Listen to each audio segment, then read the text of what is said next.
this event. Americans for Prosperity of Tennessee have co-sponsored the event, along with Tennessee, the Republican Liberal Caucus of Tennessee. And but this event came together, me and Richard, as far as I told Richard, I said, you know, what do you think about an event getting 6 or so legislatures together and talking about stuff that's going on in the Tennessee General Assembly this past year? He said, that sounds great. And I called up my good friend Martin Daniel, and he said, I'm in. Called up Frank Nisley and the rest also, and they're here. Dennis Powers is not here, and unfortunately Senator Massey had some unexpected family obligations that she had to attend to. But we're going to have a great event and a lot of good topics that we're going to be discussing. And thank you once again for coming out. And Mike Howard from the Knox Talk Radio's The Rude Awakening is going to be the moderator for this event.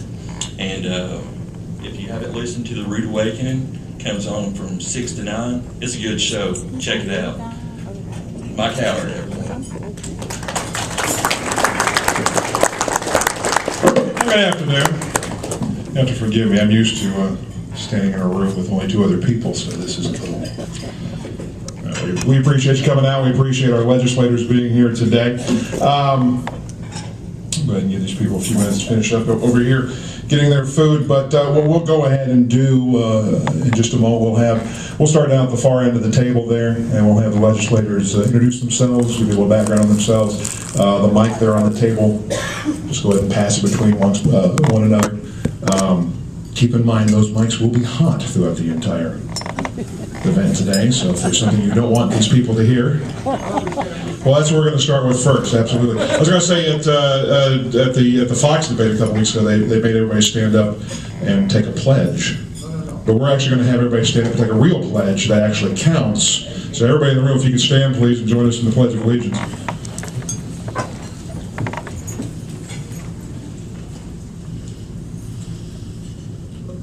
I pledge allegiance to the flag of the United States of America and to the republic for which it stands, one nation, under God, indivisible, with liberty and justice for all. Wonderful, thank you. So that's a pledge that actually counts for something. It's hard to back out on that one. All right, we'll go ahead and start. Let these legislators introduce themselves. We'll start at the far end there. Introduce yourself and let these fine people know who you represent, what you represent, and a little bit about yourself. Good morning, good afternoon. My name is Jeremy Faison. I have the awesome privilege of representing the most beautiful area in the whole state of Tennessee, the 11th District, Greene County, Cotton County, and Jefferson County. I'm a small businessman. My family was here for a little while, and they've gone, but you might get to see them at the end. It's a pleasure to be here. God bless you. That mic's not hot. It's hot.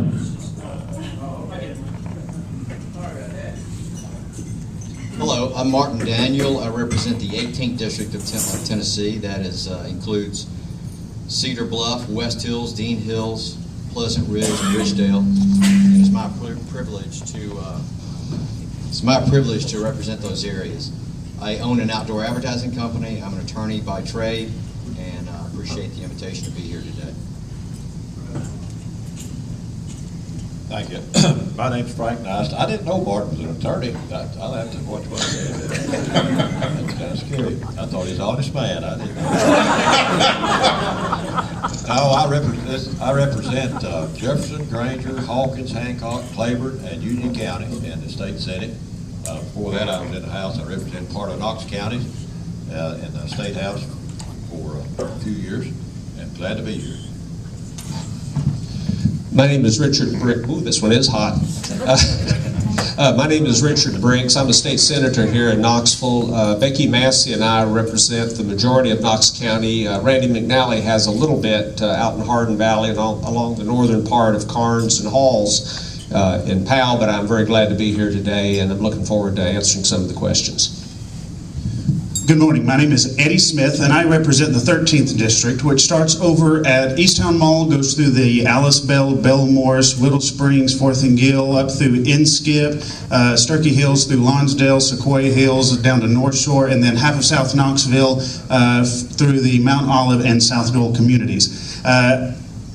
worked for a number of years in the ministry, and decided to take a chance and try and represent my district in Nashville and bring conservative leadership to this district. And I've had the privilege for the last 9 months to serve in that role, and look forward to continuing that.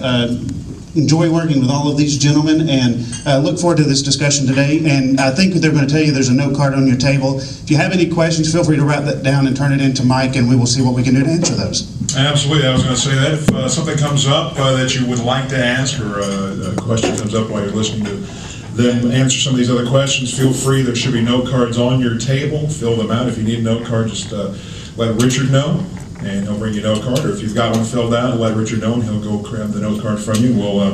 We'll pose your question. We've got several questions to start out with, and the first one I guess we'll start with is something that's been in the news recently. Our governor is going around the state talking about a gas tax, a possible gas tax. If you could go ahead and just address that, talk about what you think about that, what you think about the possibility of a gas tax, and where the money might go. We'll go ahead and start back down at the end of the table again. It's the wrong time to do it. We in America, we work half a year for the money that we've got right now, and half the other half of the year we're paying the government off in some form of taxes. And we can continue the way we're going right now, and in my opinion, it's the wrong time of the year to do this. Wrong time of life for us. I see people out here who are retired, and I have people in my district representing East Tennessee, especially elderly people. They can't afford the drugs that they can't live without. They're struggling to know if they're going to keep the lights on or eat beans and weenies this week. And for me, if it comes to a vote, I'm definitely a no, because the people I represent, they just can't afford anything else. As I sit here today, I'm against any tax. However, we need to be aware that we have a problem that's coming at us. Okay, we haven't increased the gasoline user fee since 1989. Costs of maintenance and costs of construction have gone up. We've got a problem that's coming at us, and we have to find a solution for it. So I want to see what the governor proposes. I want to talk to the people of the 18th district. But as I sit here right now, I'm against the gas tax. Well, thank you. I was in the legislature when we raised the gas tax last time. I didn't vote to raise it, but the legislature raised it, the Democrats raised it. At that time, they raised it 4 cents. I think that was 1989. They were going to put 4 cents on diesel, but since the Governor McWhorter had a truck line, he decided he didn't want a diesel tax, so he waited. He said, we'll do that next year. Well, it's been 25 years. We haven't raised the diesel tax yet. 1 penny on diesel raises about $6 million. A penny on gas raises about $30 million.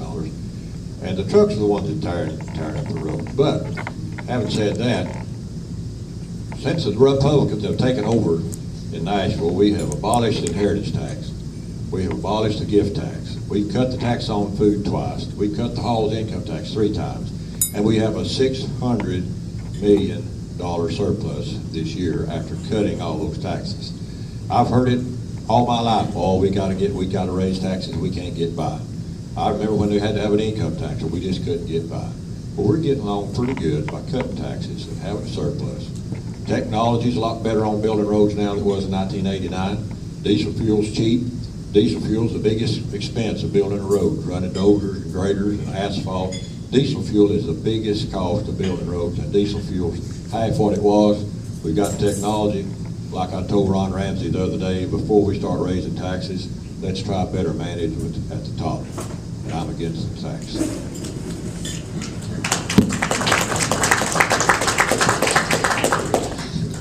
You know, I'll be honest with you, and excuse my French, but I think we're going about this bass-ackwards. And the reason I say that is that we shouldn't be talking about raising taxes or tolls or whatever people are talking about doing. I want someone to persuade me, first of all, that we need to do something. And I think that what we need to do, they need to go around and they're going to have to show me that, first of all, that something needs to be done. And then let's take that assumption that something needs to be done. I want to know how our road costs are compared to other states. Are we spending too much per mile on roads? We need to know that. I want to know, is the money only being spent on roads? Are we putting in bicycle trails and greenways and all those other things that our tax dollars are going to? I've got those questions I want to ask, and only after you persuade me we really have an infrastructure problem, we really need to do something with the roads, you're not going to be wasting our money and we're not spending too much to do it, then we can talk about how we're going to pay for it. And there's several ways we can look at paying for it, and this is something that we as citizens have to decide. Do we want to have toll roads? Do we want a bond? Do we, and some of these things I don't like either, because really what we're doing is with bonding, we're kicking the can down the road and we're making our kids pay for it. And that's gotten the federal government into a lot of problem, where they've raided some of the other funds. Do we want to raid some of the other funds to do it? Do we want to go into our reserve to do it? Or do we want to mix these things together? Do we want to put out a bond and then back the bonds up with toll roads? Now these are things that we can talk about. I know the AFP sent out a survey, and I mailed mine back in the day I got it, saying I'm against the tax. And but we're a long way from even talking about a tax, because first of all we have to go through the rest of this process, and then we have to decide, do we need to do anything to the roads and bridges, and then we can talk about how we're paying for it, and then we have to be sure that the government's doing it in an efficient manner.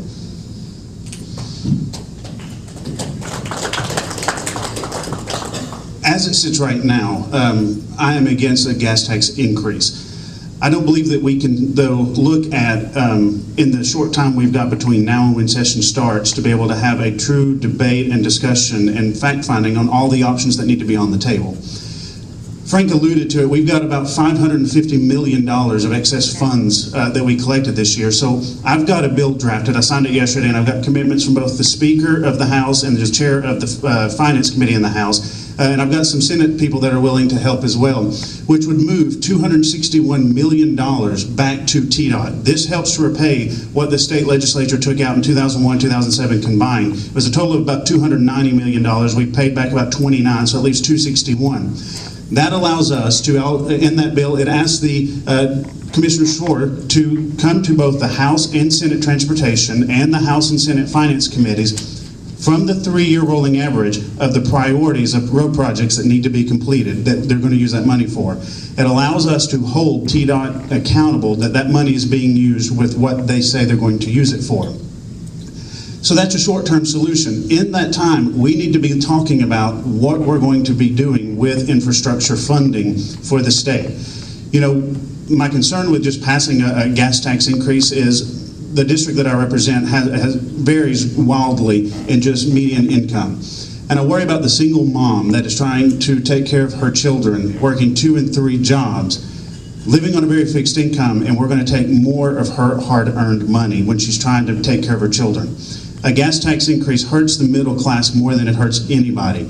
So I want us to be very careful that if we do something, that it's very strategic and it's at the right time, and not just something because we say we need more money. I'm concerned about just where we are with making sure that TDOT is accountable with the money that they're spending and that it's being used wisely, and that we're not just chartering planes to go 170 miles for certain people and wasting hard-earned taxpayer money. So that bill will be coming forth as we continue the discussion. But as it stands right now, I don't believe we need to pass a gas tax increase at this time. We need to look at other options. And as long as we continue to have excess money, maybe we continue to put those projects. You know, I serve on the Transportation Committee, and we asked the Commissioner for the list of backlog of projects. It's about $6.1 billion.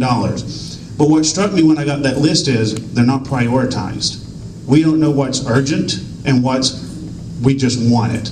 So the thing I'm going to go back and ask for is I'm going to ask the Commissioner to rank those projects: urgent, high priority, low priority, and we just want it. So that we know what we actually are looking at in the deficit of the road projects that we need to complete. Thank you very much, gentlemen. Representative Smith, hang on to that mic, or we're going to start down with you. One of the questions that's been put through here. Very quick answer. Open carry of long guns, you would consider or no? Open carry, I don't have a problem with open carry, but I believe the thing you need to think about is, does that make you a target?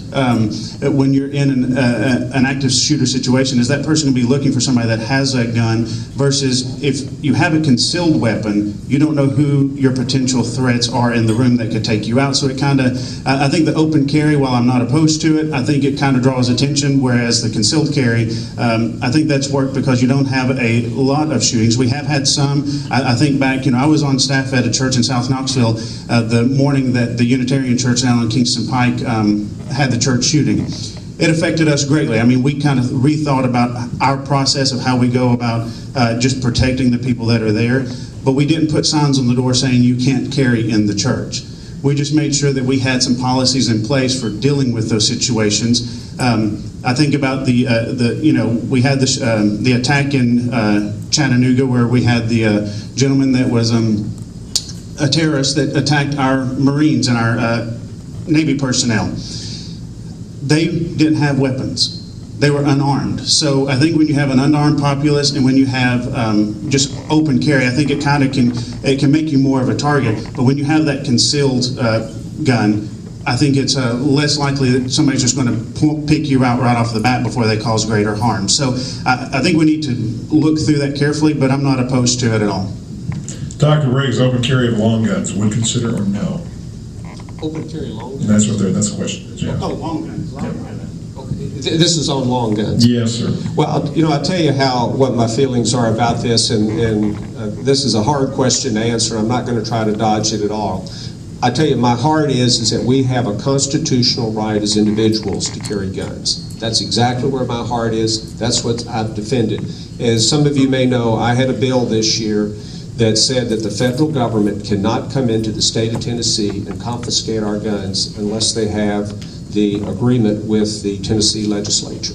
That's the first state, I believe, in the country that passed it. I got a lot of phone calls from all over the country on that. So I think that my view on our right to carry guns is absolutely clear. We also know that we have nearly 500,000 permit holders in the state of Tennessee, and I asked Colonel Trott, who is the head of the Tennessee Highway Patrol, what type of gun crimes on those permit holders. He couldn't think of any. He could not think of one of those 500,000 people. So that system is working well. I don't like how much it costs. That's where my heart is. That's what I believe philosophically. On the other hand, if I was sitting here today and I saw 10 Islamic extremists walk into this room with AK-47s, I might feel a little nervous. And do we want, I tell you, this Islamic extremist movement is getting stronger in Tennessee, it's getting stronger in everywhere. And do we want to give those people the right to carry AK-47s and we can't do a thing, the police can't do a thing until they start shooting? Do we want that? I'm just asking. And I think that's where the question gets hard, is not whether I believe we should do it, because I do. But on the other hand, the world we live in has gotten very complicated. Senator Niceland. Well, thank you very much. I'm a bona fide gun nut. I was reloading shotgun shells when I was 11 years old. I remember there was shot all over my bedroom floor. And I don't know any reason now why you can't carry a long gun. There's no reason you can't carry a long gun right now. I mean, it's perfectly legal. I mean, I've carried a long gun all over the whole country. I mean, handguns have always been. And when I was a kid, I never dreamed that we'd have the liberal handgun laws that we've got today. I mean, our carry permit is a carry permit. It's open or concealed. I mean, we've got 500,000 permit holders, and they've got a better behavior record than our uniformed police. So, I mean, as far as I know, it's legal to carry a long gun right now. I don't know of any reason why you can't.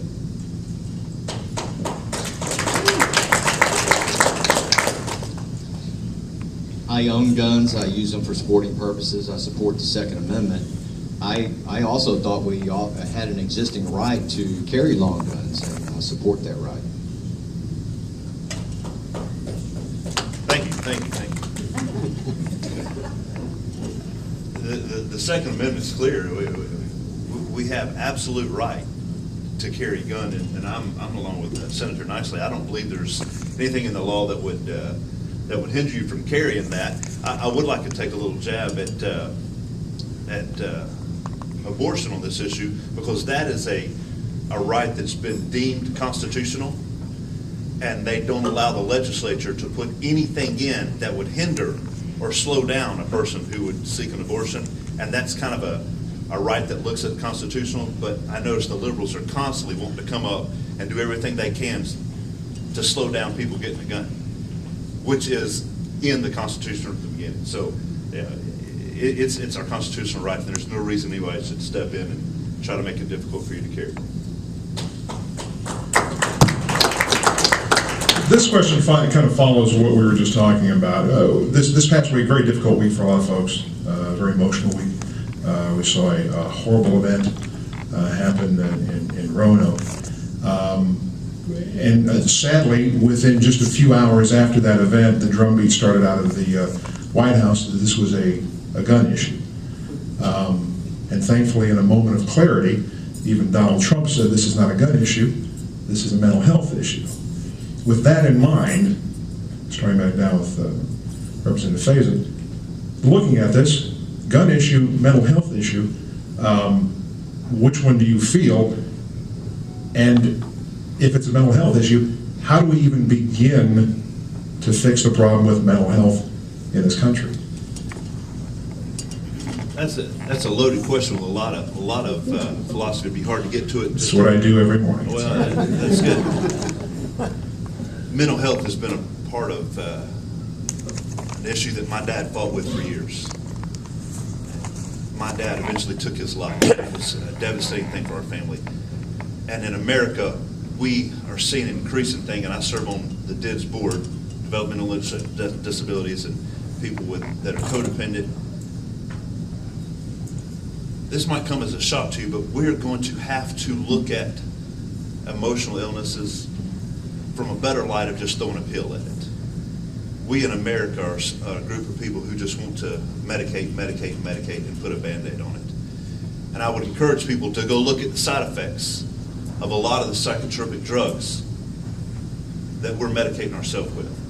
The side effects are ghastly and horrible. What it comes down to, what Trump was saying, really is a heart problem.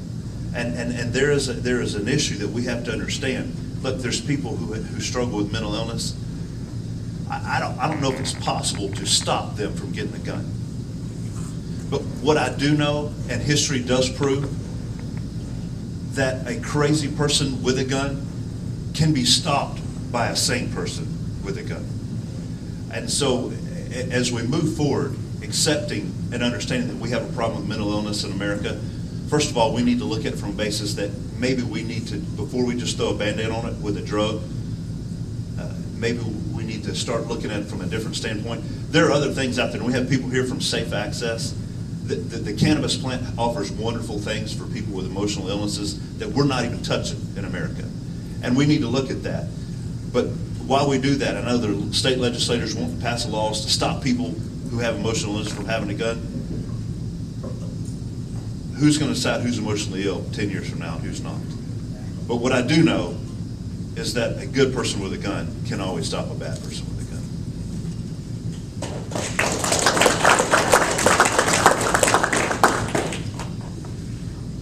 These mass murders are happening with such frequency that it's almost, we've almost become numb to their happening.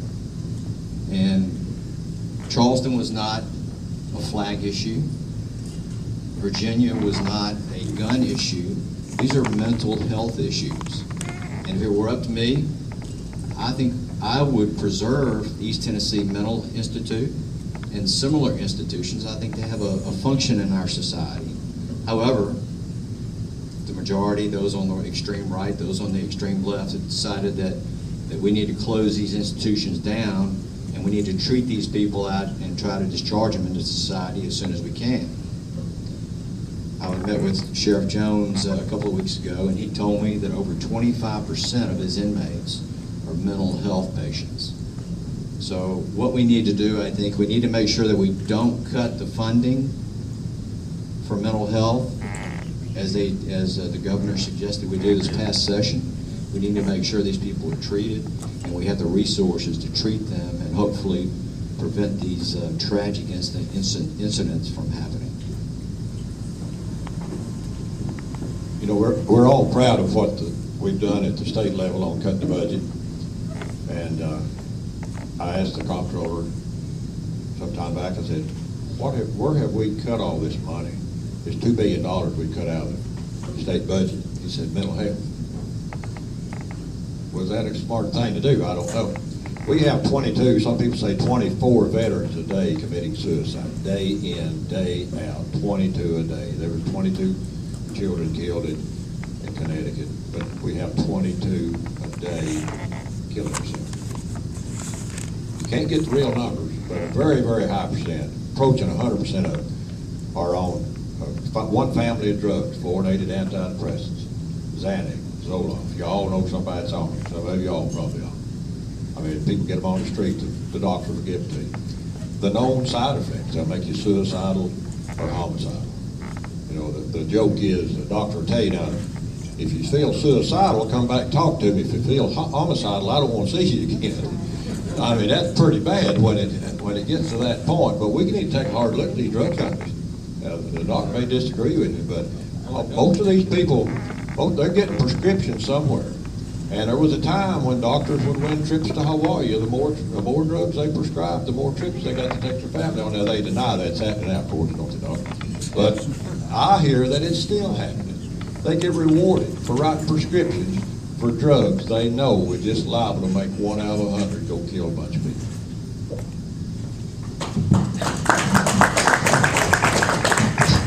Well, I think I got into the wrong side of medicine because I make my living cutting on people, not writing prescriptions, so I've never gotten any of those trips to Hawaii.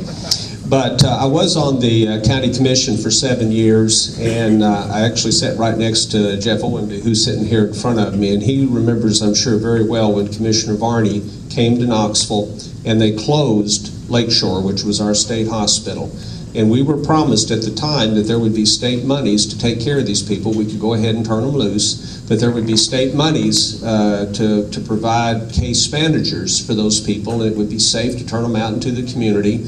They could go to Helen Ross McNabb. They would be watched. If they started to see problems, they could either put them in the hospital, or I know Frank doesn't like to give them medicine, or you could do something. They really behave pretty well when they're on those things.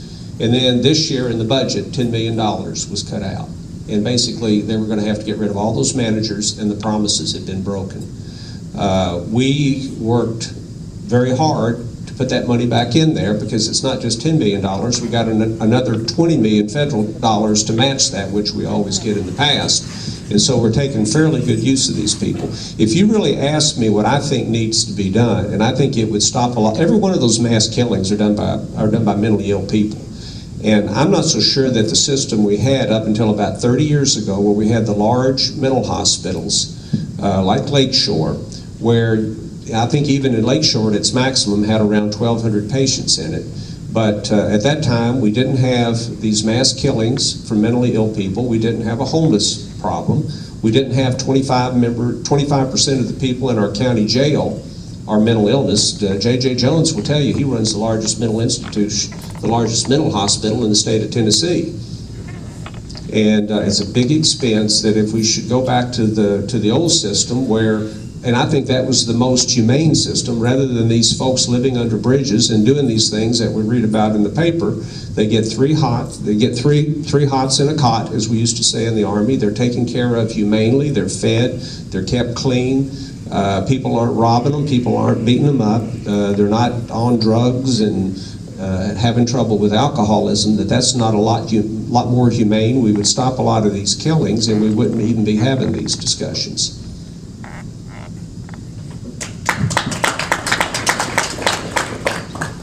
I think you're hearing a common theme, which is we're going to have to find a way in Nashville to put more money into mental health.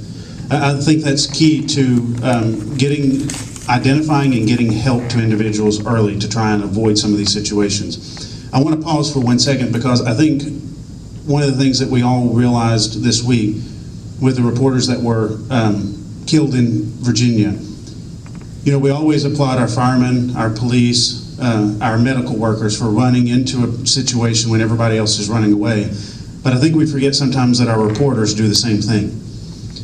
And I think that was evident this week with what happened. So I don't forget to say thank you to our reporters. We may not always agree with everything they write, but they serve a very good purpose in our society because they help turn the light on government when we're trying to do things in the shadows. So thank the reporters, but again, it goes back to finding a way to put funding in for mental health, identifying it early, and that's going to be our biggest challenge. We can't keep cutting and cutting and cutting and expect a different result. We're going to have to change course and do something different with mental health in this state. Gentlemen, thank you for your answers. And I realize it is a fairly loaded and difficult question, but when you sit here every morning and have to report things like Virginia, like Newtown, like all that we've seen, and then the final story on Friday is that we're getting ready to open a brand new park and playground at Lakeshore. As a guy who has kids and a grandchild, you wonder, well, that's great, except I don't know if I should take my kids over there because I'm afraid something might happen to them. It gets to be very frustrating. We move on to this question. Defunding Planned Parenthood. Now, this is a thing that's been in the news quite a bit recently. We'll start with Representative Smith again. Defunding Planned Parenthood. It's no secret that I am 100% pro-life. That was an issue back during the campaign, and I made the statement that I wish, rather than an abortion, that we had other avenues for women to find a way to have that baby, get at a good home. On the federal level, in the state level, we don't take any state money and put into Planned Parenthood. There is some money from the federal government that flows through TennCare. All of our money goes to our health departments for women's services to make sure they get the care that they need.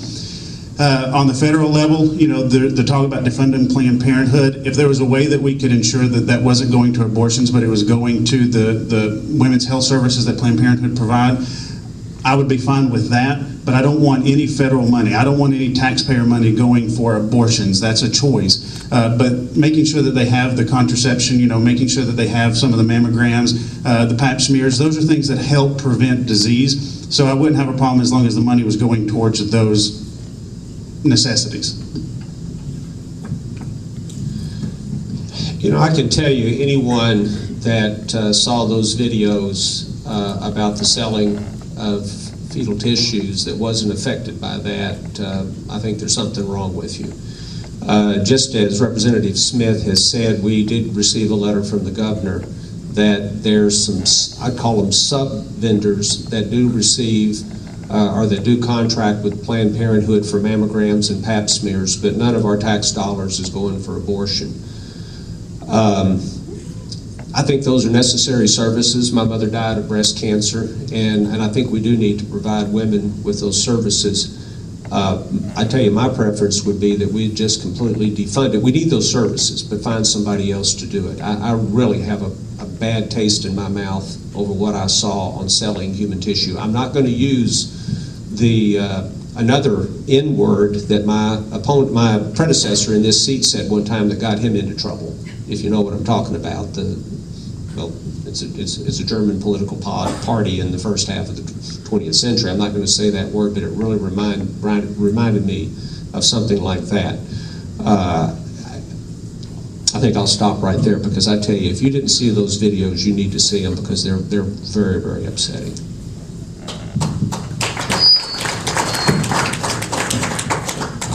One of the biggest problems we have in Nashville is getting the things that we've done out to the public. The newspapers don't print it. I mean, liberal newspapers rarely print conservative issues that we've accomplished. But we defunded Planned Parenthood 4 or 5 years ago, and most people didn't know about it. I mean, I don't know how you get the word out, all the good things. I mean, I served in the legislature when the Democrats controlled everything. I am so proud of the legislature we have now, and I just can't tell people it'd be hard to get a better legislature we have now. But we unfunded Planned Parenthood 4 or 5 years ago. We passed a bill where you can't sell babies, aborted fetuses. But now some people say, well, you can't sell a whole one, maybe you can sell parts. So I don't know, it's just a continuing battle. You just have to keep coming back and addressing it again. But I think you ought to be proud of your legislature for what we have done in the past.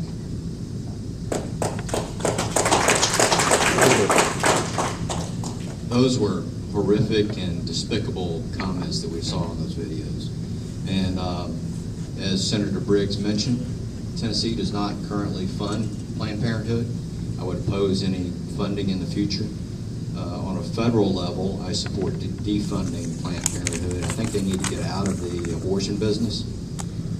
Don't really have a problem with their other services that they provide to women, but I don't know how we would guarantee, how we would monitor their rendering of services to make sure that they're not in the abortion business. So I would, on a federal level, I would support defunding Planned Parenthood. I think it was Justice Louis Brandeis, if I'm right, Frank, you probably remember, he said sunlight is the greatest disinfectant. And as we put sunlight or shed light on Planned Parenthood, we see some pretty horrible things. You're going to see coming out in the news soon where there are girls who are 14 years old who've come in who have been raped or molested, and they're pregnant. And the law says that you have to turn that in to the local DA, to the sheriff's department, police department, and they've turned a blind eye and performed the abortion. And the girl's person, whoever did that, and poured those sick affections out on that girl, was never turned in because Planned Parenthood would choose to just go ahead and do the abortion and keep their mouth shut. We hear a lot of stuff about how they do other stuff for women, but I want to encourage you to do your own study, and you're going to find out that 94% of the money that goes to Planned Parenthood goes to do abortions. Only 5 to 6% does anything else, and I promise you that the health department, your local health department, can pick up that 5%. We need to not only stop it at the state level, which unfortunately all these guys are wrong. I've been doing research. We've looked into it. Actually, Tennessee has somewhere in the neighborhood of $8,000 to $10,000 that went to get a federal drawdown. And Lord willing, we're going to stop that this year. But one of the greatest things we could do in America is to stop funding people who would do such horrible atrocities. There's 500+ million of your federal tax dollars that go to Planned Parenthood across America. We need to suck all of that out and not give them a dime.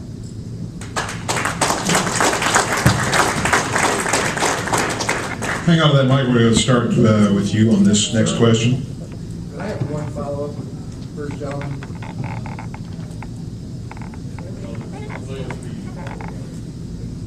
He was talking about Planned Parenthood and health funding. Nationally, we hear 700 or 700 Planned Parenthood throughout the United States. We hear 9,000 health clinics that are federally funded. 700, 9,000. Why do we have to give money to Planned Parenthood, period? Put the money into the health clinics. I'll answer that real quick. Again, it goes back to, and I think it was Representative Daniel said it, if we could find a way to make sure that that money is going for those women health services, maybe Planned Parenthood needs to spin off and create a whole separate company to make sure that that money is going for mammograms, pap smears. There are some communities that those services are needed that they may not have some of those other health services in. So I don't want to just say no, that we can't do that, but again, making sure that somehow we draw a very stiff line between women's health services and abortion with Planned Parenthood so that we can make sure that that money, again, it goes back to turning on the light to make sure we know what's being done in secret isn't done in secret. We know where that money's going. Thank you. Let's see. Forced annexation was finally ended by enactment of PC 707. Forced annexation left scars of checkerboard city limits. How do you propose to mitigate effects of those scars?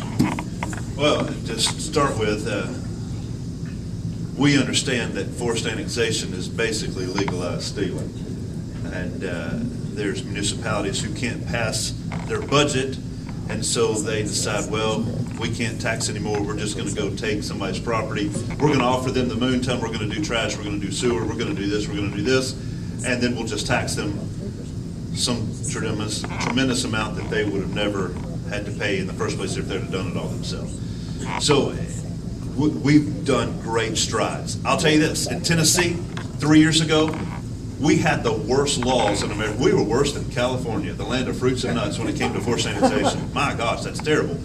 But we have made great strides here in Tennessee. We are continuing to move, and I think everybody on this panel up here has been behind that, doing their best to make sure we put freedom back and ownership back in the people's property where they are and let you keep your property. So moving forward, it's a sticky situation.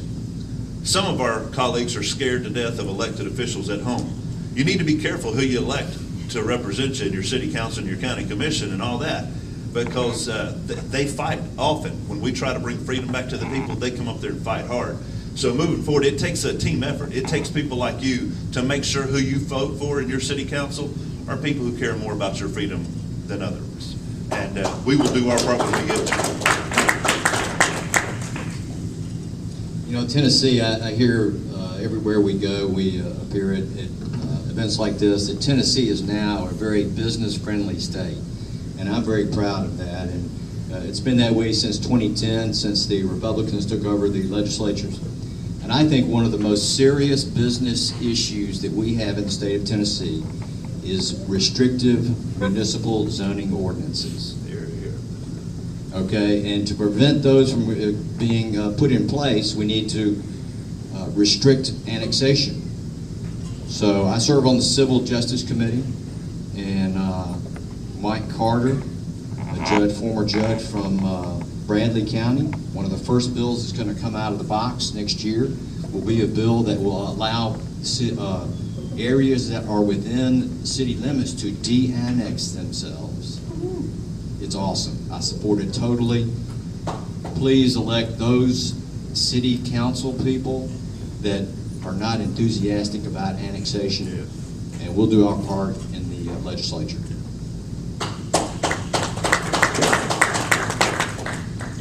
You know, I never would have dreamed that we could pass that.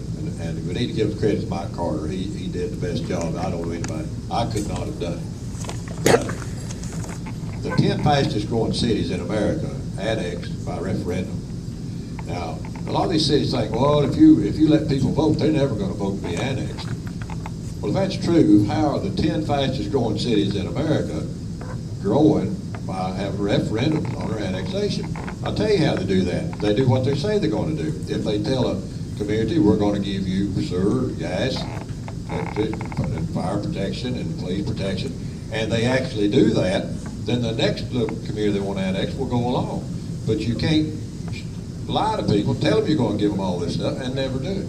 But that's what I want you to remember. The 10 fastest growing cities in America annexed by referendum. That's what we do in Tennessee now. And so what it takes is credibility from your municipality. You know, I think Senator Nicely and I agree on that. It's not that annexation is bad, because there's communities that come to you and they say, you know, we want to get our sewer, we want to get city water, we want to have garbage collection, but they voted on it. There's a referendum on it. And we have a bill, and it's going to come up. I was on state and local government. We had a whole session this year on that committee dealing with annexation and de-annexation. And a lot of that comes from back here in Knox County, when there were a lot of forced annexations. And what this bill would allow is that these areas, you can't do it street by street, but if it was annexed en bloc, you know, as one large area, those people that live in there, if they feel that the services they've received and the promises that were made weren't carried out, they will have the right to de-annex themselves from the municipality that annexed them. Now, we are going to have, there is a stipulation in there that if the city did come in and they bonded to put water or sewers or electrical services in there, is that if the community de-annexes, they can't keep the stuff and not pay for it, and they will have to pay back that part of it. But there will be a provision where they can de-annex themselves from the municipality. I thought it was going to pass this year, but it didn't. But I think it will pass next year. And having sat on the Knox County Commission, and many of our neighborhoods were in jeopardy of being annexed. And a lot of that stopped in 2001. We had it was a little bit of a complex law, but we have the Urban Boundaries Agreement. I think that expired in 2010, and we've not had any of that. But this is something that's going to come up at the state legislature, and I think we will see a de-annexation law pass. I think anytime you can let the people vote and decide for themselves, you're better off. Just forcibly taking someone's property removes their rights, and I do not support that. So I am 100% for banning forced annexation, but allowing people to vote, whether it's in the community, whether it's a block by block, to be able to come into a city for those services, then they have made that choice themselves, and they have taken on that burden for the additional taxes themselves. So I support stopping forced annexation, but I also support allowing communities to vote and have the referendum to be able to add themselves if they choose. And just to let you know, too, we've got about 30 minutes left for questions here, so if we can hold all the applause to the very end. I know you guys are excited about some of their answers, but we're going to try to get as many questions in as possible. This has got to be my favorite question of the day so far. At the age of 67, I'm getting really tired of getting carded when I buy beer. Here, here. What's the likelihood of cutting this nonsense out? Representative Smith. The youngest guy on the panel.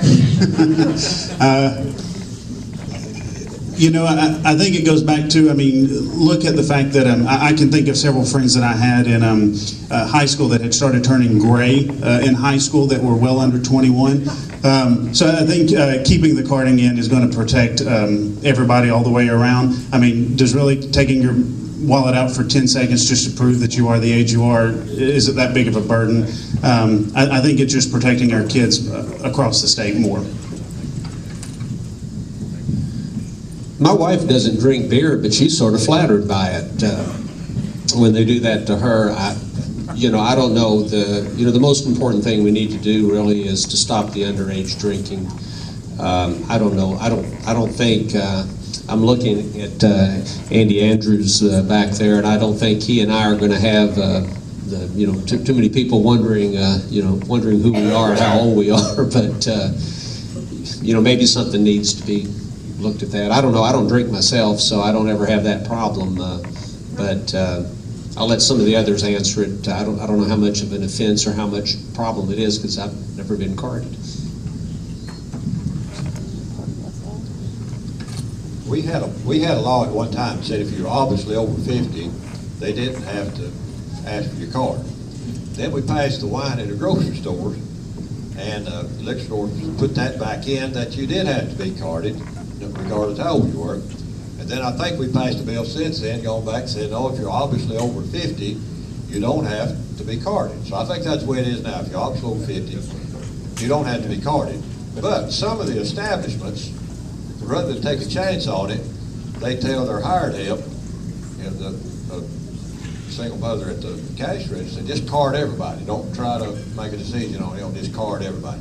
So if the owner of the company says card everybody, the little owner's got to card everybody. But state law is if you're over 50, obviously over 50, that you don't have to be. You know, these laws are just a prime example of how government can get in our face and cause us trouble and irritation. Ryan Haynes had a bill this year which was approved and is now signed into law that excuses vendors from carding where someone appears to be 50 years of age or older. I wouldn't mind seeing it go down to 40 years of age or older, but ultimately it's just up to the vendor or the bar owner as to whether to card someone. We have way too much authority in government. We have monkeyed with people's rights and their liberties, and I'd like to encourage you, people that are interested in this, look, we're not stopping underage drinking by that silly law. People have fake IDs. People would do everything they can, and what we're doing is we're frustrating gentlemen like in that red shirt right there who want to stand up and say amen. We're aggravating people, and you know what we need to do? We need to get government out of your life. Government is too deep in everybody's life, and there are too many regulations. We need to get them out. I'd like to repeal the law. Yeah. There you go. Just for note, if any of you all came into my store, I'd card all of you, including you, Dr. Briggs. Carjo. Let's see, here you go. The lovely Insure Tennessee. Controversial piece of legislation this year's session, Insure Tennessee. Some of you on this panel supported it, others opposed it. Briefly talk about the decision you made and why you made that decision. Start with you, Representative Faison. That's an excellent question. Figured it would come up today. America has evolved and progressed greatly in a downward spiral when it comes to health care ever since we got the government involved with health care and insurance. It's been a disaster. And unfortunately, every time the federal government passes another law that deals with health care, it just gets worse. We can prove by looking at other countries that socialized medicine really lowers the standard of care. That being said, I'm going to surprise you because Republicans have done a horrible job. Conservatives have done a horrible job helping the cause of health care in America and in Tennessee. My party can sit on the side and tell how bad socialized medicine is and how bad single-payer system is, and we just sit there and we don't offer any real viable alternatives. And that's probably why we're at where we're at today. We're going to have to do something. I represent a vast majority of people who don't have better access to health care right now other than basically a Band-Aid or emergency care. I represent people who fall between the time that they've retired around 55 to 64. They can't get access to health care. And I've sat and talked with individuals that if they don't get certain procedures done, they will die. For me, we live in America, this greatest country ever in the history of planet Earth. Surely we can come up with something that we can do to help these people who are falling through. It's not a huge majority of people, but there is a strong majority, especially in East Tennessee, that have no access to care. They can't pay for anything. So, I've been 100% against Obamacare, and I'm against socialized medicine. I would like to see us where we help doctors get through medical school and say part of what you do when you come through medical school, you're going to do pro bono work, for a legal term. But you're going to do pro bono. We've got to do something, but I'll be the first to admit that I don't have the answers, neither do the rest of the Republicans. But I also know that Obamacare is not the answer, and put Tennessee in the risk of millions and millions of dollars a year to take care of people, that's probably not the wisest thing for us to do. And I wish I could do a better job at answering that, but I do know that every time government gets involved, our problem gets worse.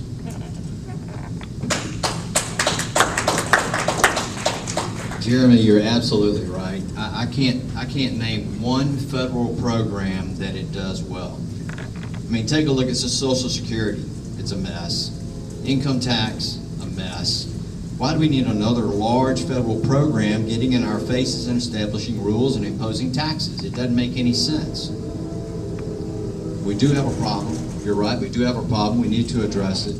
I want to talk with Dr. Briggs about this and other legislators, but I have a plan that I'm not ready to unveil right here, but a plan to make health care a little more competitive here in Tennessee, and we'll be talking about that a lot in the next few months. But I oppose Insure Tennessee, and I think it's a bad idea.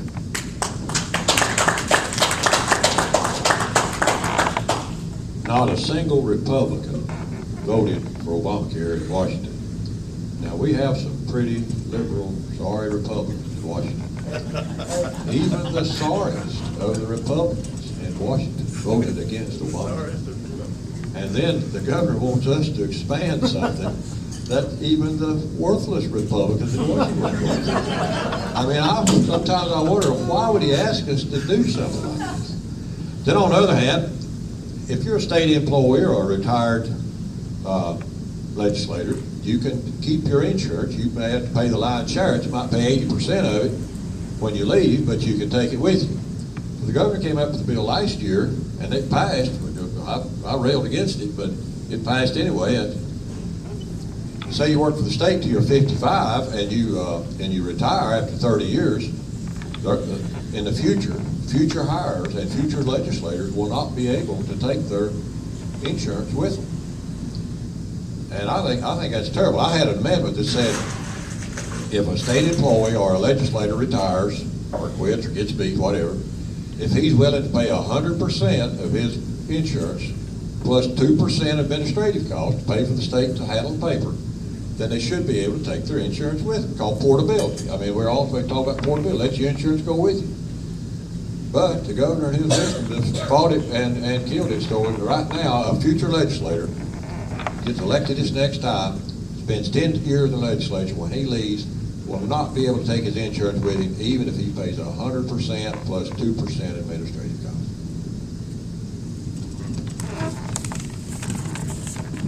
How about them Vols?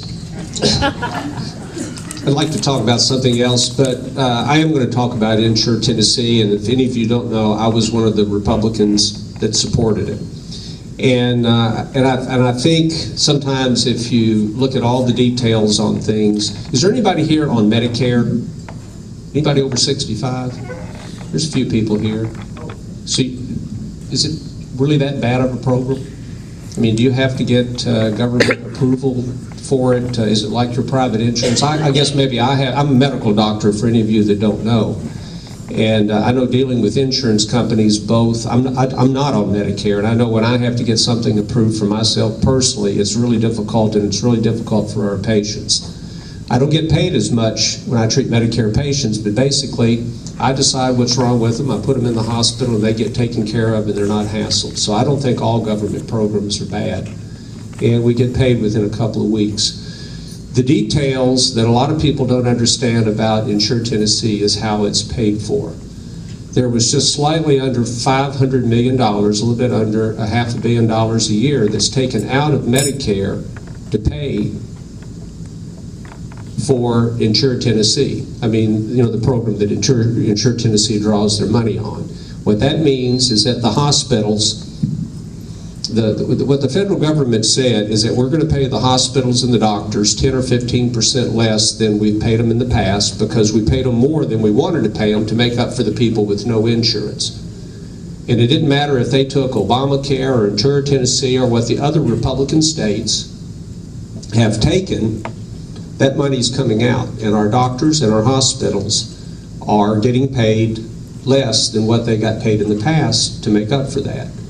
Now, the deal was then is that the government would give that money back to them. They said, well, everyone's going to be insured because everyone will have, and so the hospitals will get their money back and they'll be able to stay in business. And some of us don't realize that, but that's what Insure Tennessee does. It lets us get back that money that's been taken from us already. And it does not cost, everybody says it's going to cost us millions. It doesn't cost us millions. It doesn't cost the Tennessee taxpayer or the state of Tennessee anything. We started several years ago where we put an assessment of 4.5% on the hospitals. It was a tax the hospitals put on themselves for revenue. We increased it this year to 6%. The money that comes out of that is going to be about $150 million.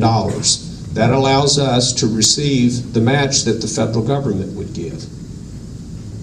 It doesn't cost the hospital, the Tennessee Hospital Association pays all of that. It doesn't cost the Tennessee taxpayer nothing. Anyone that read the 21-page waiver that was submitted to, they call it the Center of Medicare and Medicaid Services. Article 19, paragraph 2 says that if the federal government doesn't live up to their obligation, or if the Tennessee Hospital Association, through the assessment, does not live up to their obligation, the program is terminated. And people say, well, we've never terminated a government program before. We have. We just enrolled around 180,000 people in 2006 from TennCare. Was it painful? Yeah. Did people like to do it? Yeah. But, you know, that's the real world. If you can't afford it, you can't have it. We did welfare reform in 1996. Where we basically did away with the welfare program for men who don't want to work. So we've had large government programs, and this is part of it. If it ever costs the Tennessee taxpayer any money, it ends. There is no, and people don't understand that. We've already paid for it. If you look, there were 22, the biggest chunk comes from the money, the almost $500 million a year that's taken out of Medicare. If you look at that, plus a lot of other fees, most of those don't affect us directly. There was a tax on medical devices. There's a total of 22. Between 2015 and 2022, there's $900 billion of monies that come from those. This is money coming from Tennesseans, and this is money we're paying. This is money that we're not getting, and it goes back. There's a reason, if you're in private business, somebody has to pay for these things. And people say, why are you for it? I disagree with a lot of my friends out here who says, let them come to the emergency room. We'll treat them for free. Let's give it free. Let's give it free. Under Insure Tennessee, they have to pay premiums every month. If they miss their premiums for 2 months, the Briggs Amendment on the Insure Tennessee says they're kicked out of the program. They don't get it anymore. They have a $75 copay they have to pay if they come in the hospital. They have an $8 copay if they go to the emergency room. They go to pick up a prescription, depends if it's generic or a brand name, they have to pay $1.50 or $3 for it. I think people should pay. I don't believe in give it to them free. I disagree with my friends out here who say just give it to them free.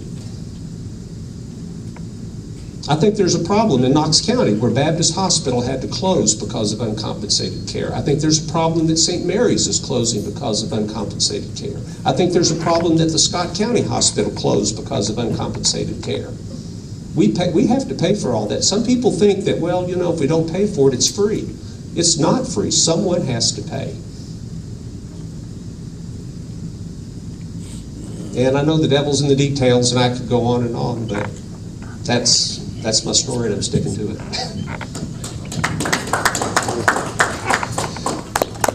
When we were in the special session, my first week there, I did a lot of listening.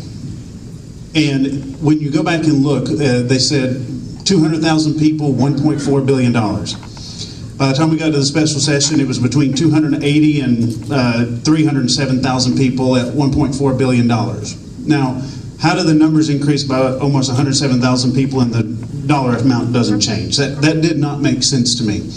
So I just started thinking, is there a different way we can look at this? So I started looking at the TennCare numbers. TennCare cost the state $10.3 billion to cover about 1.4 million people. Insure Tennessee, let's just say 280,000 people at $1.4 billion. So I just did the math. If I wanted to get Insure Tennessee to 1.4 million people, what would the cost be? $6.6 billion. So that's almost $4 billion less than what we're paying for TennCare now. So conservatively speaking, let's say it's 8.3 for what we have now. If we applied Insure Tennessee to TennCare, then that would leave us about $2 billion. We could cover the additional people at $1.4 billion and be able to write a $600 million check back to the federal government. So how do we do that? The best way to do it is if we can be the innovators in this state by receiving a block grant for Medicaid funding. Let us control it in this state. Remove the mountain of regulation from us. Let us affect the change here and not be told what to do. We know best in our communities and in our state how to help our people. Remove the regulations telling us what to do and let us do it. This question, policing for profit, also known as civil asset forfeiture, has been a huge issue across the country and the state, with horrible stories of people's rights being violated without due process. Senator Nicey, along with several others in the Tennessee General Assembly, introduced various legislation this year to do away with it. Is it time to do away with this in Tennessee like New Mexico did this year? And if so, will you be willing to say that you'll stand with one of these legislatures and co-sponsor one of these bills?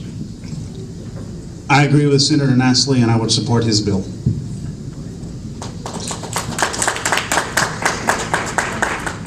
I agree with Senator Nicely, and I'll support his bill.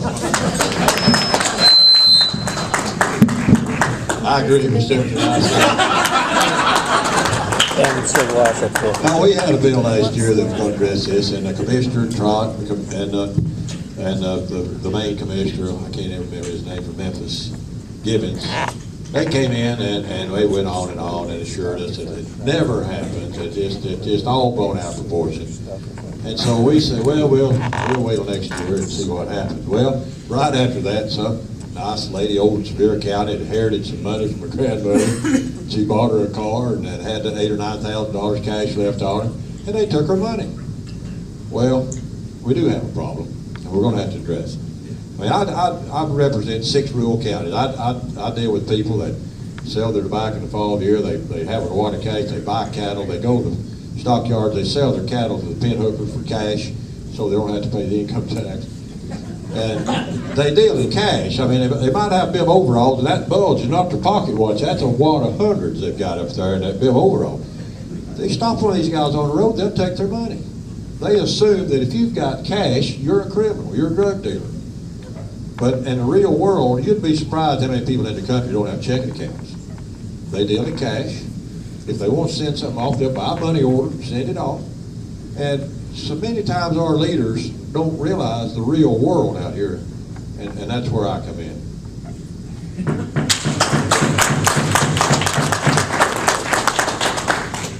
Policing for profit, civil forfeiture is one of the most outrageous government practices I can possibly imagine. I assume that your bill would eliminate civil forfeiture, is that right? Yeah. I support your bill. However, as a practical matter, when you get to the legislature, the sheriff's associations, the highway patrol association, the police association is going to be opposing this. So we need to find a way to counter their opposition. I fully support elimination of civil forfeiture in Tennessee.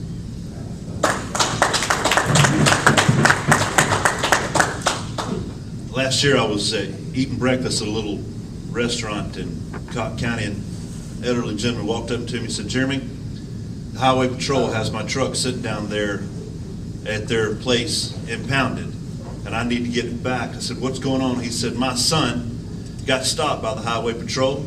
He had drugs in the car, and they impounded him, and they impounded my truck, and it's in my name." So started doing a little working on it.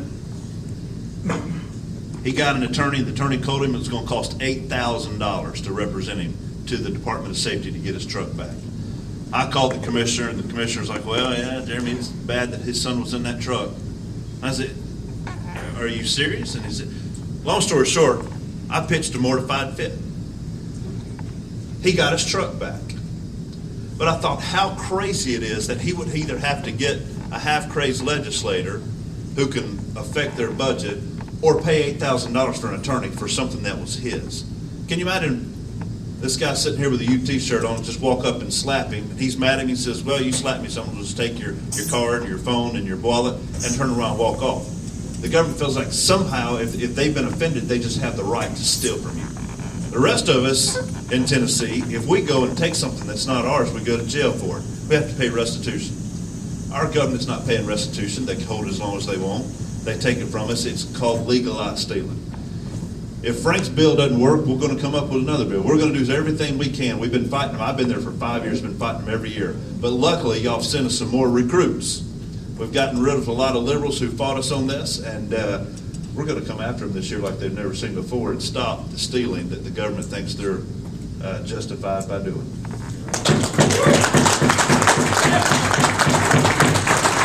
Start right down to Representative Faison on this one. Tennessee joined a few other states that have passed cannabis oil legislation. What are your thoughts on this law and the potential it has to help patients suffering from a host of conditions? Well, that was actually my bill, so I'm glad you came to me first. I could speak for hours on this subject, but I'm not going to because y'all want to go home. I'll tell you this. The Lord gave us a plant that we have demonized for the last 70 years in America. And we probably demonized it because big people have bought legislation with deep pockets and they don't want the competition. But I want to pose a question to you, anybody in here who thinks it's crazy that we should use the cannabis plant, whether the hemp form for fabrics and resins or whether the marijuana form for medicine. How is it okay that we take opiates out of a field and go to a lab, pervert it, and bring it into a way that you will rob your own mom or sell your own kid to get to that opiate once you get addicted to it? As long as a dude in a little white jacket says it's okay and you go to a pharmacy and they have it there for you and you start taking these opiates that have been perverted, and somehow we as a society think that's all right, and our babies are born with neonatal abstinence syndrome, and there's a myriad of ghastly side effects that come from pain pills in our country. We prescribe 90% of the world's prescription of opiates right here in America, and Tennessee is way high. And somehow we just think that's justified and okay. We as a Christian nation, well, we're not doing marijuana. Listen, when's the last time you ever heard a person selling their child or robbing their own mom to get to cannabis? My goodness, we have got to change the way we think of that plant. You go to any other industrialized nation in the world, they're doing it right. Found out recently that Israel is using the cannabis plant for all types of stuff. Frank Nice has told us this morning we have 22 military men with PTSD committing suicide every day. Now How up to dare 30. us, say it again? Now up to 30. Now up to 30. How dare us stand in the way of them with a plant that God gave us that has no known side effects? I'm very passionate about this issue, and as long as I'm in the Tennessee legislature, I will be continuing to move forward that we do everything we can to allow people to use the cannabis plant for whatever they want to use it for.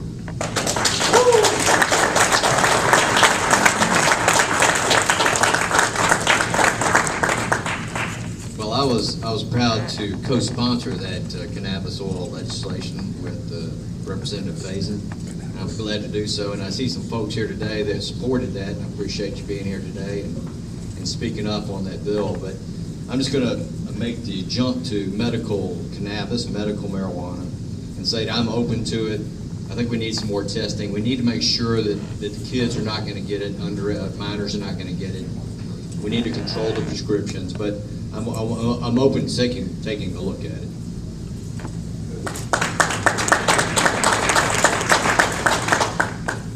Well, I don't know what I have to say. I'll tell you a little story. When I run out of something to say, I just tell stories. Well, I had a heart operation. I had a valve repaired a couple of years ago, and they put me on a medicine called cocaine.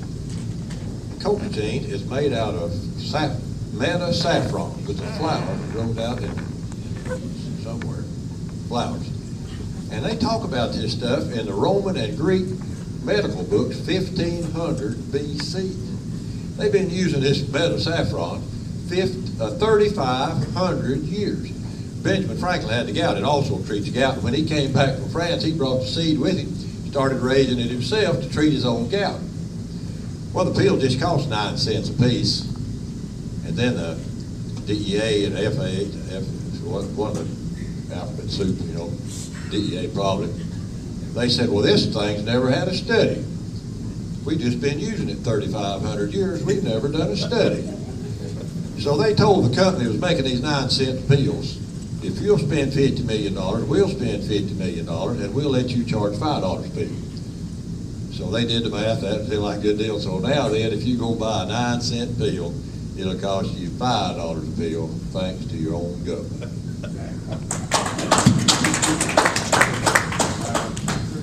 Well, I may end up with a minority opinion here. First of all, let me say I was a co-sponsor in the Senate with Becky Massey on the cannabis oil, but that was they called it I wish they'd call it a CBD oil, because that's what you use to treat seizures in young children that have intractable seizures. Some of those kids were having 15 or 16 or 17 seizures a day. It had failed. That they had failed all the standard medical treatments. There is one of the plants, it's known as Charlotte Webb, the marijuana plant, that has a very high concentration of CBD. It has a very low concentration of THC, which is what people smoke the marijuana for to get high. And to me, I wish they wouldn't have called it, quite frankly, I wish they wouldn't have called it the cannabis oil. I wish they'd have called it a CBD oil, because I think that more accurately describes what's in it. Again, I'm against the marijuana. By the way, opium's a natural plant. I don't think anybody should just get whatever they want to of opium because it's natural. Cocaine is a completely natural plant. I don't think everybody should just go down there and be snorting cocaine and smoking crack cocaine. I'm against the people using the meth labs, all of those things. I think they're bad. I'm sorry. You asked me about the regular marijuana plant. I think there probably are some ingredients and some doses that are helpful to people. If you ask me what I think should be done, I think the DEA and the FDA should change it from a Schedule I drug, which is the same as heroin. I mean, we could legalize heroin too if we want to, I guess. But I think they should allow the medical institutions to study it. They can separate out what the ingredients are in it. As a medical doctor, they say, well, look, college kids have been smoking marijuana a long time. They do fine with it. Well, I want to know what are going to be the effects of people who are 75 years old that maybe have heart trouble or have had strokes, or they're on, and believe me, people are on 10 or 15 different medicines these days. I want to know what the effects are with all those medicines. Almost anything we give, including aspirin, can interact with medicines. I don't know what the interactions are. I don't know the best way to administer it. Do we put it in an oil and you swallow it? Do we put it in cookies and you eat it? Do we put it in an inhaler to give it that way? I don't know what doses to give for it. I don't know what interactions it's going to have. I don't know how it affects older people that already have had heart attacks or strokes or have problems. When those questions are answered, and I know how many milligrams to write, you write for 20, 50, 100, I don't know. Is it completely safe? I don't know. Do we know what it does to old people? No, we don't. If we ever sort that out and people can come back with us after doing, I believe in science, you know, I'm sorry, I do. I believe in science, and I do believe that medicines are dangerous. When we come back, aspirin will kill you. Believe me, you take too many aspirins, you can bleed from your stomach and die. When we know all of those things, I'm willing to go back, and when we sort out the different components of marijuana, then and we show they work in some people, then I'm perfectly willing to look at it. But until then, I am not for drugs. I'm against completely legalizing cocaine. I'm against legalizing crack. I'm against legalizing methamphetamines. I'm against legalizing heroin because I think those drugs are dangerous. I asked Colonel Trott again. He's the head of the Tennessee Highway Patrol. Same question that I asked about the guns a little earlier.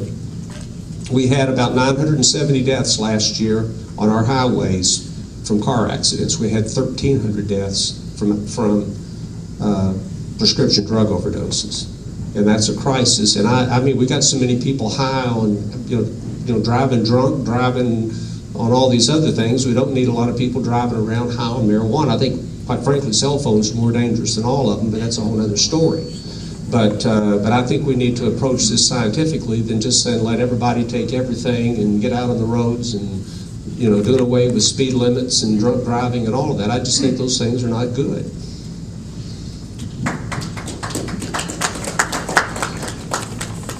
I think you have to look at the science and let the science tell you whether or not it's harmful or helpful. We have a drug problem in this country that are prescription medications. The Metropolitan Drug Commission that I was at a few months ago, the average age that children now start experimenting with prescription pills is between the 6th and 7th grade. That's young for them to start experimenting with readily accessible prescription pain medication. Had a conversation with some folks earlier just about medical marijuana, some of the studies that are being done. Israel was referenced that's going on there. We've asked to see that study. We want to look at the studies against it. I want to see everything, both pro and con, on this issue to be able to say, here's what the facts are, and here's what we need to do. I proudly supported, and voted for the cannabis oil bill because Jeremy brought through the legislature this year one of the children that was suffering from the intractable seizures. She was having 1,200 or something a week. I mean, a lot of seizures. And this medication and the CBD oil helped stop that. So I think there's some viable things that we can look at with it, but we have to make sure that it doesn't become readily accessible for children to get their hands on any more than what we need to make sure that the prescription drugs are not accessible for those children. We've got about 10 minutes left here. We're going to try to get through as many of these questions as we can. The EPA water control just got thrown out of several states that sued. Tennessee was not one of those states. Are you going to push to get Tennessee out of the EPA water controls? I have signed the bill asking the Attorney General to fight that. So did I. So did I. I have too, and this is just overreach, federal government overreach. It's outrageous. I oppose it, and I hope the Attorney General will file suit to oppose this EPA regulation. There's a few areas in D.C. I'd like to see us just shut down and give back to the states. Department of Education, right up there along with EPA. We have a thing called the 10th Amendment of our U.S. Constitution. They really have no business telling us what's going on here in our state. So, would you like to see the padlock and the lights go out? Make me feel good. How about you? This is kind of along, I guess, along the same line you're just touching on there. Positives and negatives of school vouchers. Your thoughts? I have historically supported charter schools. I've seen some validity to it across America and in Tennessee where they can help. me, I'm scared to death of vouchers going to private schools because I believe once the government starts sending some of the money that appropriates through their hand back to an area, it will destroy a private school. And my children, they're all back there. I've got 5 of them here today, and that's my wife. I pay for my children to go to school for a reason that I want something different for them. The biggest thing I want different from them is that the government's not teaching them. I like a private education, and I maybe probably disagree with the rest of the, I don't know where they stand, but probably don't agree with me. But if we start giving private institutions vouchers, the government's going to control them, and we'll no longer have private institutions. I'm for maximum choice when it comes to education, and I support a limited voucher program, especially for the kids who are economically disadvantaged and at schools that are underperforming. I think we can start there, take a look and see how it goes with them, and then expand the program in the future if it works. I had a voucher bill about 20 years ago, but Representative Faison's exactly right. No self-respecting private school will take vouchers because it's just a matter of time until it's no longer a private school, it's a public school. And then you got the other problem that the other states, you look what happened to other states. Florida, I mean, the lion's share of the vouchers go to Muslim schools. And you know, I don't think that's good. So there's one other thing I was going to say, and I can't remember what it is. I think my sentiments on this are pretty close to what Representative Daniel just talked about, in that I do support parent choice, and you know, you do have to have some sympathy for parents that their kids are going to failing schools or getting a poor education, but they really want their children to do better. Where they can take their own taxpayer money that's being paid already, I mean, and then they can take them to a private school. I think it makes even the public schools then start to compete. They're either going to get better or they're going to disappear. I like the idea of starting it slowly. We can evaluate it as it goes forward. I have no problem with expanding it if it's working. If it's not working and it's doing some of these things, or if some private school doesn't want to participate, they don't have to. But I think that every child, I mean, the one thing that I do believe in, I don't believe that we need income redistribution or any of these things that some of these people are talking about, but every child, there should be equality of opportunity. And if their parents really are concerned and they want them to learn, they ought to have the opportunity to go to a better school than what they're forced to go to through the public education system. Likewise, I support the limited voucher plan for the very same reason. And I said this to both Representative Bill Dunn, who carried the bill, and the committee that I serve on in education, which is, if we see it succeeding, then we can continue to expand it. However, if it is not succeeding, we need to roll it back. We do not need another government program that's going to continue to be failing and just wasting money. I looked at vouchers as the same way I look at charter schools, public schools, private schools. It's one more arrow in the belt for parents to have a choice to be able to help their children with their education. It's not taking away from anywhere else, it is helping. And the voucher bill that we had actually would have left some of the state money with the district that student was reserved for, even though they received the voucher. So everybody kept saying it was taking all the money away. It did not. It left some of the money with the district that the student was in the district that they were zoned for. I thought of what it was I was going to say. Once again, I'm against vouchers. What I am for is open enrollment. I think that as long as your child is a citizen of Tennessee, you ought to be able to enroll them in any school that you can get them to. Don't worry about school buses. If you can get your child to a school and that school has room across county lines, across district lines, I think you ought to be able to put your child in any school that you can get them to as long as they have the room. And that'll put the pressure on these bad schools. The best schools in most of these counties are the ones closest to the private school. I know in like West Knoxville, for example, that's an easy example. And they said, well, you got all these Oak Ridge kids. But even in my county, in Claiborne County, I have 6 rural counties, and only one of them is the school system is making its average annual objectives, AMO they call it. And that's one thing wrong with education. They got too many the acronyms and stuff. I can't remember them all. But the best school in my whole district is the one closest to the private school. Frank White Academy. Frank White Academy up LMU is a top-notch school, and they're doing a great job, and the schools around it have to be good. So what makes these public schools do good is some competition from a real good private school right close to it. Thank you. Sure. Quick follow-up to that. Gentlemen, everybody here on the panel, is everybody a product of public schools here on this panel? They have schools and not. Private, so 2, 3. Is there any hope of ever getting back to making our public schools good again? Or have we just given up? Yeah, let me touch that.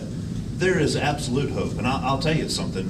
The government needs to get out of the way. Our local people know how to do our education a lot better than we do in Washington, D.C. or Nashville. Every governor since I've been born and every president thinks they have the mojo when it comes to answering education. Well, they don't. The locals people know how to do it. We had President Bush with the No Child Left Behind, and then we had Obama right on the heels of that with Race to the Top. They've been a disaster. There is hope. Hope at the local place. You know, we've got teachers who know what to do. We need to quit coming up with programs and treating them like guinea pigs and see if they can produce. You know, that's crazy. Our local people, we have school boards. They know far better what to do than what they do in D.C. So if there is hope, it's not found up there. It's found in the local community districts.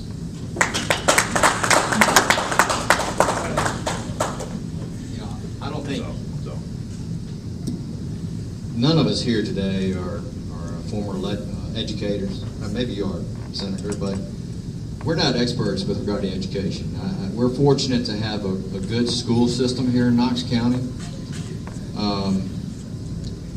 Is there hope? I tend to think that our problems with schools relate back to the disintegration of the family in the household, and that creates problems in schools. So one way that we can hope to improve the quality of education is to provide choice. This voucher program will make public schools more competitive and hopefully improve them going forward. Great. Thank you. We got this one. Would any of you support legislation that would force people to receive vaccinations? Would you introduce legislation to nullify federal legislation if necessary? I'll start down here with Representative Smith. On this one, I'm going to have to talk from my family experience. When my daughter was born, we almost lost her 3 days after she was born because of a freak infection in her blood system. Because of that, she's had a compromised immune system. Somebody can walk by our house with a flu and my daughter will pick it up. When I start thinking about children not having some of the vaccinations for these diseases, it concerns me about my daughter and her survivability. So while I don't want to force that on anyone, I think it's important for them to realize that the choices you make affect other people, and think about the children that may have those compromised immune systems and think about them. You know, I think we're very fortunate to live in the United States of America where a lot of these diseases have disappeared. And if anyone thinks that polio just sort of went away for no reason, some of us are a little bit older. I remember my mother when I was about 5 years old. I was the oldest son, them tucking me into bed, and they weren't very sophisticated people. But we were having a polio epidemic in that summer. We weren't allowed to close the swimming pools. And I remember her, and she didn't understand polio, but she said, if you wake up and can't move your legs, you start hollering because you probably got polio. And that was her interpretation of it. But polio doesn't exist in this country hardly at all anymore because we have vaccinations. And it's the same thing with smallpox. We don't have smallpox anymore, but there's still diseases that kill people. I am not in favor of rescinding. I mean, I do believe that people should have certain choices, but not when it affects other people. And in anything you do that starts to affect the lives, particularly what Representative Smith just said, people not getting it affects the life of his child. And where it did come up this year dealt with the meningococcal vaccine, only with students, college students living in the dorms. If you don't want to live in the dorm, you don't. That vaccine is only about 60 or 70% effective, but if everyone gets it, then you protect everyone. If you don't get it, the two groups that can get the meningococcus is that there's different subspecies. We won't go into all of that, but it's people who are in military barracks together, and they're people who are living in college dorms together. And most of you haven't had to work in emergency rooms, but we've had, I remember a young student, 15 years old, football player at Fulton High School that came into our hospital at St. Mary's, and he was dead within 24 hours of meningococcus. It's not pretty. It's not pretty. And I think anyone that has you're allergic to it, you can't take it because you have a compromised immune system, shouldn't be getting, for medical reasons, I would exclude them. But other than that, I really think children need to be vaccinated. I know last winter we had 12 people die at St. Mary's from the flu. They were all under the age of 35, 3 of them were pregnant. And if you don't think all the ventilators were used up in East Tennessee, we had 3 ventilators at St. Mary's, 3. UT had none, Covenant System had none. They were moving patients from Virginia to our hospital because they had the flu. These are young people, under 35. And, we can say freedom's great, but it's not so great when it's one of your children that's dying because someone else didn't want to do something.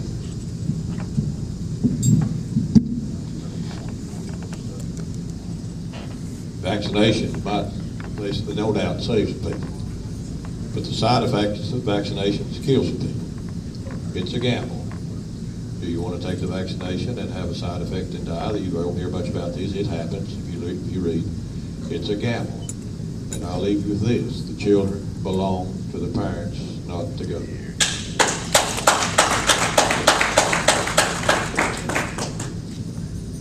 This is a tough issue because you have potential public health issues that could arise if there's no vaccination. But on the other hand, I just don't like to tell people what they have to do. So I believe I wouldn't support any mandatory vaccinations simply because I think it should be a parent choice.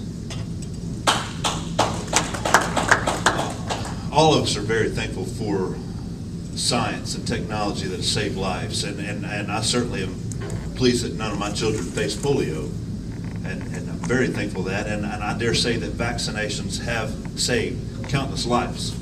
I would also tell you that there are vaccinations on this planet who have cost lives also.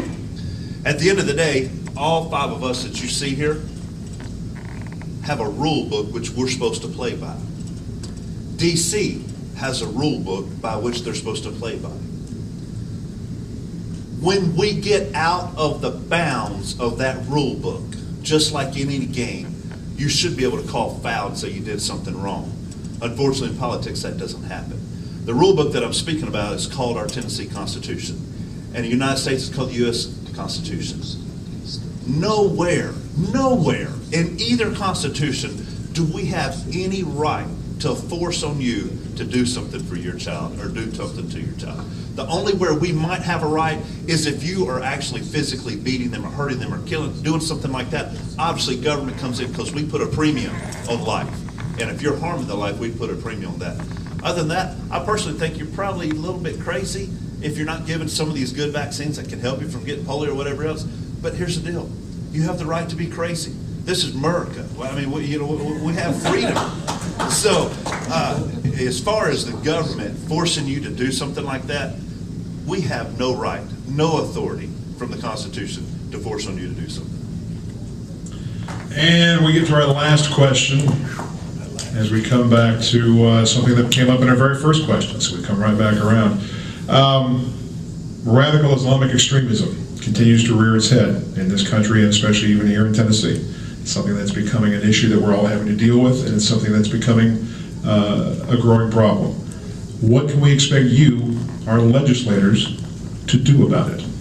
That's a very good question, very important question to your life, especially though any of y'all who live close to Oak Ridge.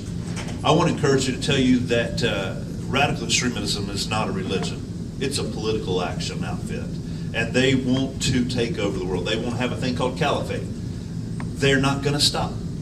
The only thing that a terrorist Muslim understands is strength. They freak out when you come back hardcore with strength with them. And we in Tennessee have actually done some neat things. We have a thing called our Constitution. We passed a law. Our Constitution is the only thing allowed to be used in courts in Tennessee. So we're never going to have Sharia law unless they come and repeal that law. When it comes to fighting radical extremists, it's a partnership, not just with the state, but with the federal government. We need to start by getting rid of what we have in the White House and find a man who's willing to call a spade and stand up and fight what it is and be able to go against them. And then when it comes to here in the state, we need to be very vigilant. When we see people who are exercising, quote, freedom of speech, but that freedom of speech is a professor saying how we need to get rid of the infidel, you've crossed the line of freedom of speech, and you've crossed the line to incite people to kill someone. So we need to be very vigilant and realize that this is a serious enemy that's not going away.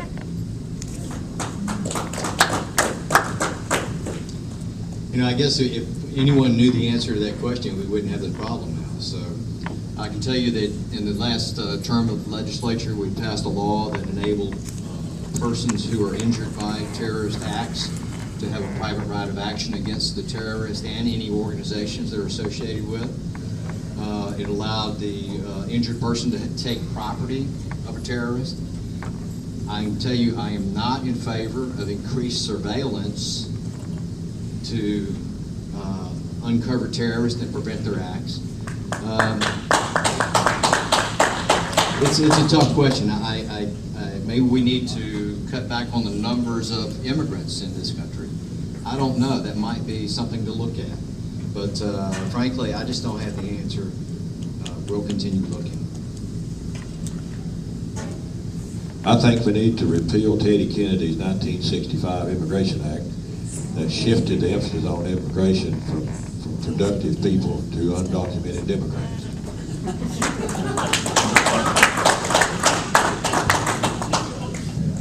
I think the question was, what have we personally done, or what have we done about this? And I can tell you, I've had 3 overseas tours where I have gone and looked face to face and eye to eye with senior members of Al-Qaeda, with the Taliban. I've had 2 tours in Iraq and 1 in Afghanistan, so that's one of the things that I've done that I don't think anybody else up here has done. The other thing that I've done is, and you may have seen it in the paper last week, I went to the Homeland Security briefing that we got from the Tennessee Homeland Security Commissioner and General Haston, who is the commander of the Tennessee National Guard. They, through executive order, are now allowing members of the Tennessee National Guard who have carry permits to carry personal weapons on Tennessee National Guard property to protect themselves.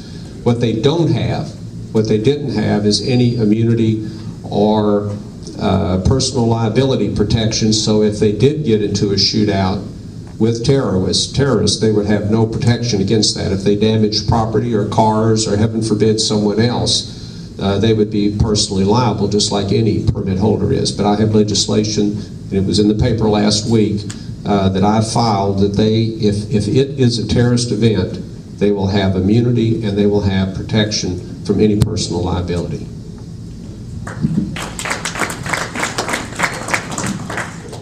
A lot of times we are very reactive when things happen. Chattanooga, we're being reactive in the fact that we're now allowing them to carry guns. Why didn't they have it in the first place? I know they're wanting to try and change a lot of the windows and put the film on them so they become more bullet resistant. Why wasn't that done in the first place? Why haven't we put some of the things that don't infringe upon your rights by spying, but we can do some things to help protect? So I think we're going to have to stop thinking about it from a reactive standpoint and start thinking about it from a proactive standpoint of how we can mitigate some of these instances. You know, unfortunately, it's we want to think it's just a few years old that this has been going on, but it's been going on for centuries. It boils down to just a family conflict. You have to trace it back. The Arabs go through Ishmael and the Jews go through Isaac. Isaac and Ishmael, both the descendants of Abraham. So it goes back to a family conflict that we've inserted ourselves in. And there's no easy solution. So I think we've got to find a way to protect our citizens through all means possible, just to make sure that we can mitigate that. And I think we're going to have to think about, you know, the leaders that we have in Washington and what is their vision for trying to help solve this in the foreign realm. Pulling back and saying we're just not going to be involved at all probably hasn't worked, and being overly involved hasn't worked. So where's the healthy balance in that of trying to help just keep them from killing us, killing themselves, and mitigating that, not allowing radical Islam just to continue to march across the Middle East as it's done. So I would love to sit here and say I have the answer. I think if I did, I'd be running for a different office with the other 36 people in the Republican Party. But I don't, and I don't think any of us do, but I think as a collective society that we can come up with those solutions. We've solved some of the greatest problems in society when we've worked together. And I think this is one of those issues where we're all going to have to work together to come up with a solution. Well, there you go. Representatives Faisons, Daniel, Smith, Senators Nicely and Briggs. Real leaders are the ones that stand before the people and answer their questions and open themselves up to criticism. We appreciate you all being real leaders today. Thank you very much for being part of this. Thank you all for taking part in your government. Everyone have a wonderful weekend. We'll see you next time. And also, we have, I forgot to say this when we first started the event, Representative Martin Daniel and Eddie Smith, along with Senator Dr. Briggs, they're all new this year, and they've done a fine job, along with Senators Nicely and Representative Faison. So, I mean, in your first year, you did good. Keep up the good work next year, and hopefully we'll do this again.